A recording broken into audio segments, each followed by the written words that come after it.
Once Manny had me down the steps, he barked out, "Get me some turpentine and dish soap. Haul the hose over this way, too." The quick shuffle of feet said the crew was in frenzy mode. Manny stayed stoic, helping to slow my racing heart, which I was sure was about to rocket straight out of my chest. Rivulets of paint continued to race over my skin. The weight of it dripped from my ponytail. All I could think of was my mom, how she was so much like Manny. She would have told me to stay calm, that this was the type of mistake that could be fixed.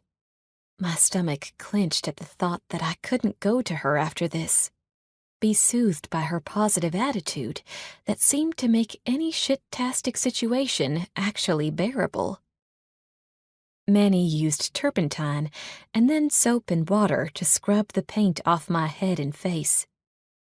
Besides the ache in my shoulder and slight throbbing at the back of my head, I was otherwise fine. When Manny said it was okay, I opened my eyes.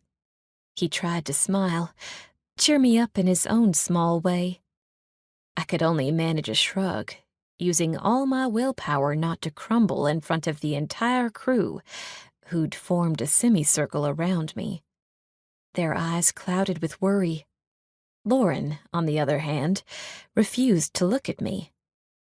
Manny slung an arm around my shoulder. "When you screw up, you go all in, don't you, Tor?" He always did this. Teased me when I'd messed something up.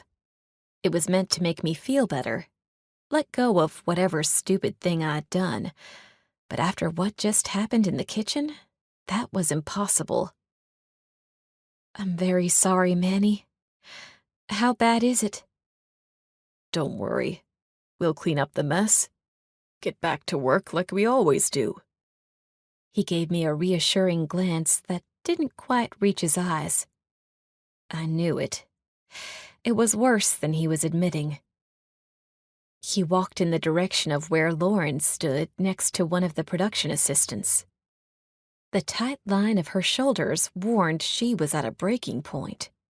We were already over our production budget, and I didn't want to think how long we'd have to delay filming to clean up my mess. I moved away from the camera crew and across the fresh sod we'd laid down in the front yard. The heat of the sun warmed my cheeks, and I took a deep breath. Manny was right. It was an accident, plain and simple. Nothing we couldn't fix.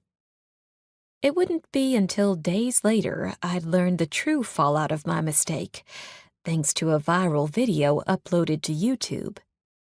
A video that showed not only my hometown, but the entire world what I really thought of Ivy Falls. I'd wanted to be the town hero, but I turned into its villain in one click.